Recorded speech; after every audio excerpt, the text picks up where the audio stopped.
लोके वेदे च प्रथितो पुरुषोत्तमः, गीता का वाक्य है।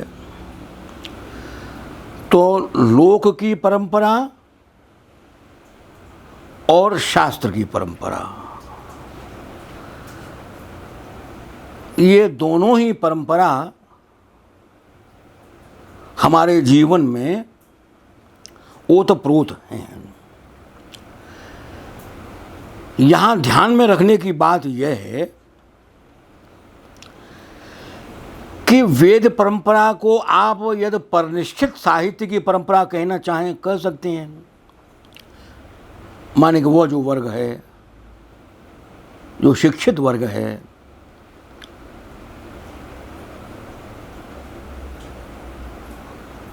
पढ़ा लिखा वर्ग है, परिनिष्ठित साहित्य का संबंध उस वर्ग से है।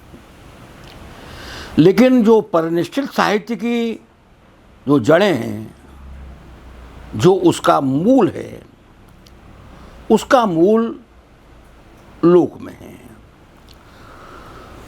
तो लोक और शास्त्र का ऐसा संबंध है जैसा संबंध समुद्र और मेघ का होता है।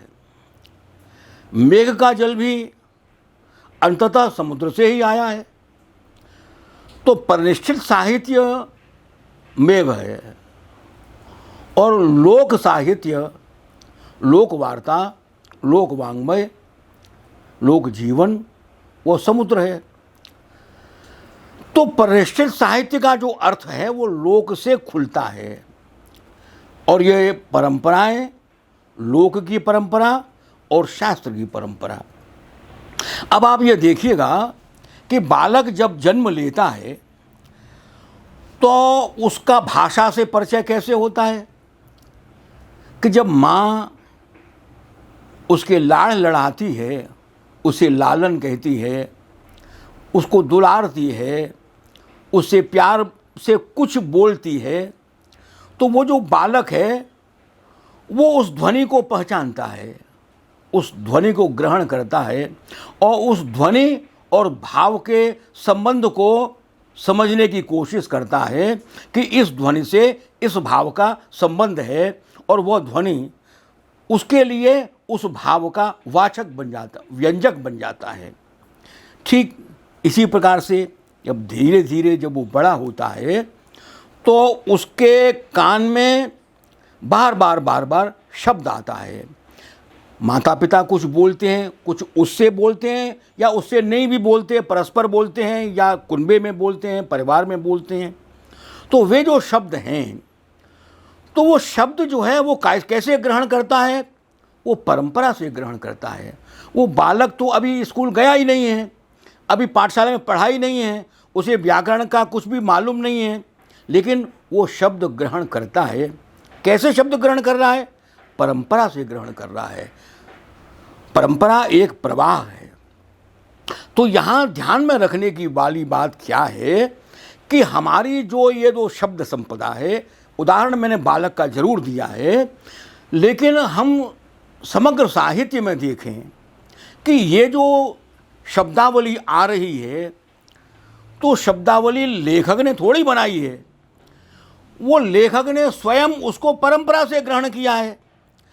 तो शब्दों की एक परंपरा है, वैसे ही भाषा की एक परंपरा है। तो भाषा अपने आप में स्वतंत्र नहीं है और विच्छिन्न नहीं है, टूटी हुई नहीं है।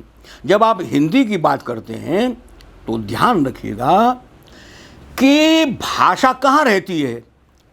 भाषा किताबों में नहीं रहती है, किताबों में नहीं रहती है, भाषा तो जीवन में रहती है। वो किताब में इसलिए है कि चूंकि वो जीवन में है इसलिए किताब में है।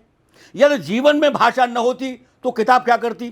और जहाँ ऐसी भाषा कोई है किताबों में जिसका जीवन में प्रयोग नहीं होता, ऐसी भी भाषाएं हैं। पुरानी भाषा जैसे अब ब्राह्मी लिपि है या ऐसा कुछ वो है, अब वो चूंकि जीवन में नहीं है, अब वो लिखे रहो। अब लिखे का कोई मतलब ही नहीं है।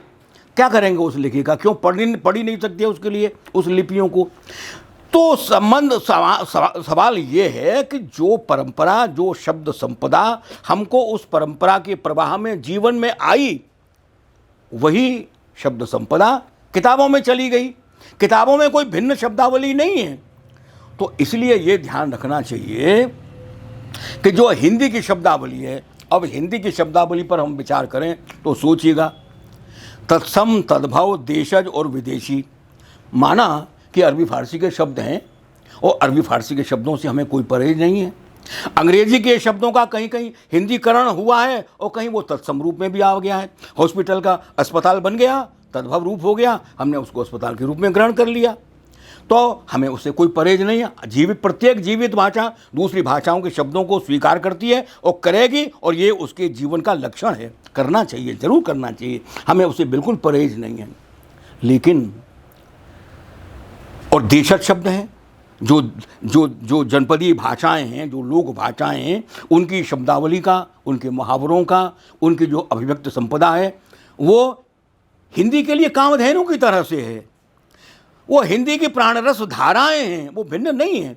इसलिए उसका प्रयोग करना हिंदी की शक्ति को बढ़ाना है। वो हिंदी संवर्धनी प्रयोग की योजना है ये तो।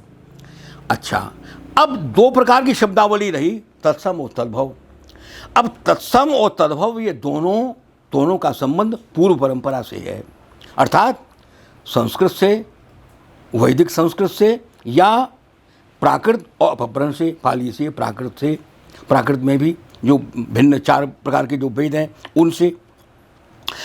अब जब संस्कृत की जब बात आती है और जब ये बात कही जाती है कि वो तो मृत है, या वो तो एक वर्ग की भाषा है, या वो तो एक जाति की भाषा है, ये बड़े आश्चर्य और विस्मय का विषय है कि जब कोई विद्वान ये बात कह दे, वो शब्दावली जो 60% शब्दावली जिनका प्रयोग आप अपने ग्रंथों में कर रहे हैं, आप अपने सृजन में कर रहे हैं, आप लिख रहे हैं, वो तो जीवित हैं।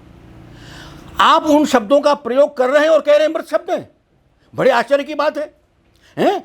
आपने आत्म शब्द का प्रयोग किया और कह रहे हैं कि संस्कृत तो मृत भाषा है। आत्म शब्द का प्रयोग तो आप कर रहे हैं, मृत भाषा कहां से हो गई? वो तो जीवित है, क्योंकि आप उनका शब्द का प्रयोग कर रहे हैं। तो संस्कृत के प्रति इस प्रकार की भावना लाना एक प्रकार का एक हम आश्चर्य की बात होती है। उस पर हम खेद प्रकाश तो क्या करें, और खेद का वो विषय क्योंकि आपके कहने से थोड़ी हो जाएगा, क्योंकि उसका प्रयोग तो हो रहा है। नहीं, इससे तो आपने अपने को खुद ही समेट लिया, अपने को खुद ही सीमित कर लिया। क्या आप कल्पना कर सकते हैं कि संस्कृत के शब्दों के प्रयोग किए बिना आप अपना निबंध लिख सकते हैं, आप अपनी आलोचना लिख सकते हैं? आप छोड़ दीजिए, आप ये कहिएगा कि ये जाति की भाषा है या वर्ग की भाषा है, ठीक है, हम इस शब्दावली का प्रयोग नहीं करेंगे। तत्सम और तद्भव शब्दों का प्रयोग आप मत करिएगा और आलोचना की पुस्तक लिख दीजिएगा, तब मान लेंगे हम आपकी बात।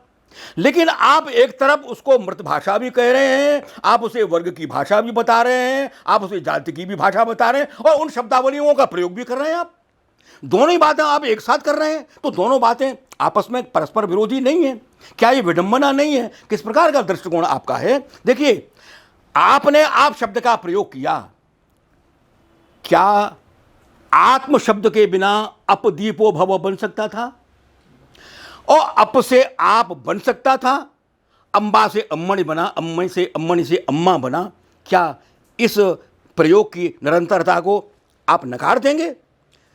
तो संस्कृत जो है, संस्कृत आपके साहित्य को समृद्ध करने वाली है। संस्कृत आप जीवन संबंधी आपकी समझ को बढ़ाने वाली है। जितना भी कर सकें, कोई ऐसा अनिवार्य नहीं है, कोई आवश्यक नहीं है, लेकिन दृष्टिकोण तो बदलना ही होगा।